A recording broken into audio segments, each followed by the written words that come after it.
Hi everyone, Renee here. So in today's video, we are going to be taste testing the Trader Joe's gluten-free pumpkin pancakes. Now I think they're brand new this year. Maybe they had them last year seasonally. I just did not see them. But last year was our first year where the twins and my husband had been diagnosed with celiac. So I don't know if I even looked for them last year, but I think they're new. So anyway, we are excited to try them. They aren't a very big package, so this is what comes in it. And we're just gonna make them today. All you need is an egg, melted butter or oil. We are using dairy-free melted butter, so it's the Trader Joe's brand. We love it. I use it in all of my pancakes, my crepes, and all of those recipes because one of my daughter has a dairy allergy, so we use that. So it's really simple. So I'm gonna make these here with you, and then my twins will be coming in and taste testing. I might be able to talk my older girls into at least taking a bite and seeing what they think. So my twins have celiac, my older girls do not, so they eat gluten, so maybe we can get them to taste it. So what it says here is whisk in the egg and butter in a mixing bowl. So I'm simply going to put my egg in, and then I already melted the butter, so I will put that in, and then simply whisk it up. It seriously is so easy.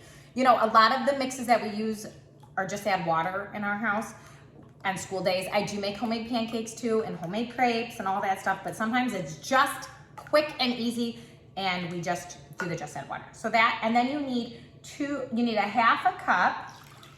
I'm reading here, I don't wanna mess this up. Since we're doing a taste test, I wanna make sure I do this right. A half a cup plus 2 tablespoons of water. So let me grab the tablespoons of water here. So 1 tablespoon and 1 more. So really, just so you know, it's a half a cup and then 1/8 of a cup of water. 2 tablespoons equals 1/8 a cup of water. You know, just some fun facts here. And they want you to stir all that together, whisk it together. And then you're simply going to put in 1 cup of the mix. Now, if you've been watching my channel for a while, you know that I prefer to weigh my ingredients. I just think it's that much more accurate, and it really is. Studies have shown that a cup of flour or a cup of mix can vary from a good 25 grams plus or minus, which can really change the recipe. So I took the liberty and I figured out the grams. So 1 cup of this mix is 112 grams. So that's what I'm going to do right here on my scale. I'm just going to grab some scissors and cut this open and pour 112 grams right in my bowl here. But again, if you are not going to weigh it and you just want to measure it out, it's just 1 cup.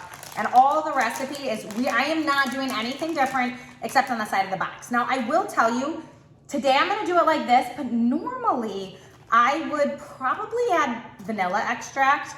I do in most of the times that we make pancakes. So it's a little funny that it doesn't have it in it.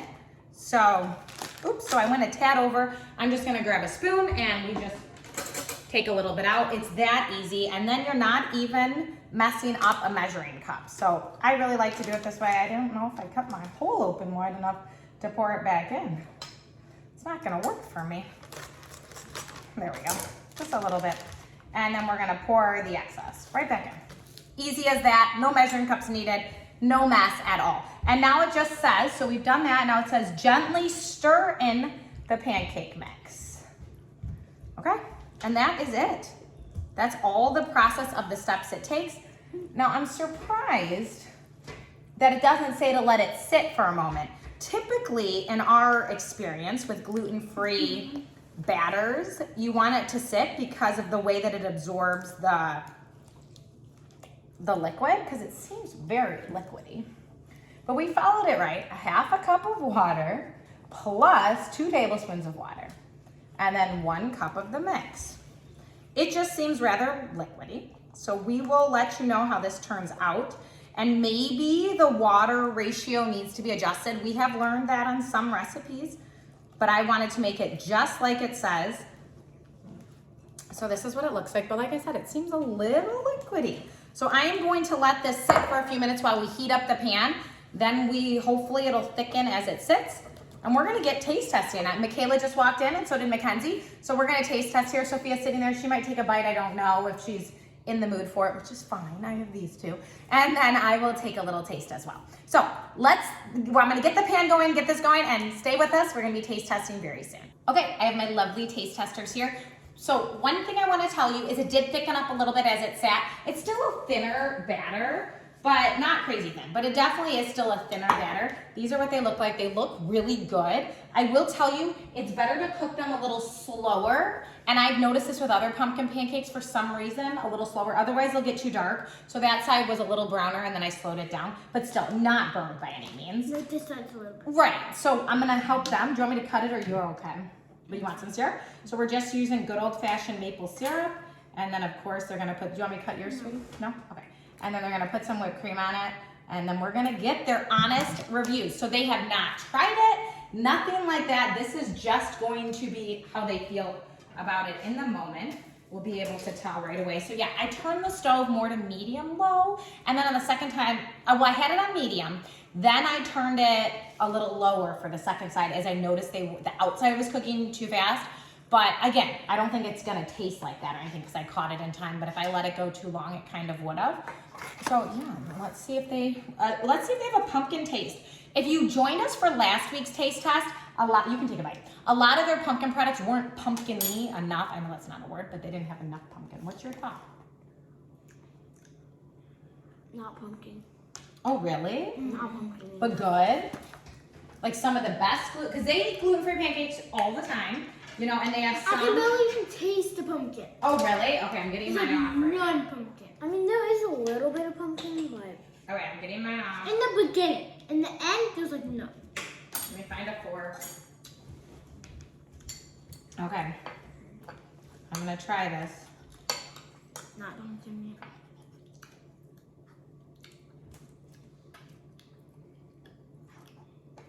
Not really. But they're really good. Mm-hmm. I don't know. Yeah, I really don't. So, I'd probably add pumpkin, which we do that anyway. I just buy the organic canned pumpkin from Trader Joe's. They're really good. They're really good gluten-free pancakes, though. What do you guys think? Yeah. They hold together, which is sometimes gluten-free pancakes can be pretty crumbly. These are holding together for the most part. I think they're thumbs up, delicious. Do you like them? Mm-hmm. Yeah, should I see if your big sisters want to try any? Mm-hmm. You guys talk. I'll be back. They're good. They're good. If you like pumpkin pancakes, you want to add more. Yeah. But they're good. All right, Isabella's willing to come in and give a try. They need more. No, Sophia said she's kind of full. Sophia just ate dinner because we're doing this at night, not in the morning. Bells, I'll put one on for you. And since I use the dairy-free butter, these are totally good. Now, just so you know, it does say that contains milk and traces of eggs. So there is some in here. Isabella is allergic to dairy, but we've learned throughout the years that things that just kind of contain it are usually okay. It's the yogurts, the ice creams, the milk themselves. It's by themselves. So this doesn't usually affect They're her not stomach. that pumpkin. Right, no they're not. Like we were a little surprised, Isabella. We don't know, but they're good. I'm just grabbing a plate over here. Isabella's gonna give them a try. We'll give her opinion on them. Yeah. There's a hint of pumpkin. So we don't know. Here, you want to take that plate? You can sit next to Everything McKayla that over we there. bought, everything that we bought pumpkin today was not. Well, no, some of them were. No, they were all good, but we said none of them were extreme pumpkin. I'm gonna move the Oreos. camera a little bit, everybody. The Oreos. So Bells can be in the frame. There we go. Okay, so Bells is joining us. Isabella's joining us. She does eat gluten, so you're gonna get a really good, vibe from her. McKayla, I do too, yeah. But I love gluten-free stuff. You know that. Do you need another one? Another one for both of them? Mine's going on. Okay. Yep, yours is right here, Bells. It's coming. Yeah, if you like pumpkin. Tad longer there. If you like pumpkin pancakes, you would add one and Okay. like one. I don't know that pumpkin. I just grabbed the spoon. That's not gonna work. You haven't what? Ever had pumpkin pancakes? I think you have at some point in your life. Like 2 years ago. Oh, really? Oh, that was hot. I don't know why I just grabbed it with my hand. Okay, you both want one more? Yeah, they're good. Okay, so Bells. Oh, I dropped it. I don't know. But if you want pumpkin, if you want it to actually be pumpkin, you want to add it in the mix, pumpkin. Yeah, if you want actual pumpkin flavor, these aren't there. They're good. They're delicious. They're flavor, they taste amazing. But I wouldn't call them A strong pumpkin flavor. Isabella, what about you? Not Not hasn't really. tasted it yet. Yeah, I have. Oh, you have? What's your thought? I tasted without it first, but not really.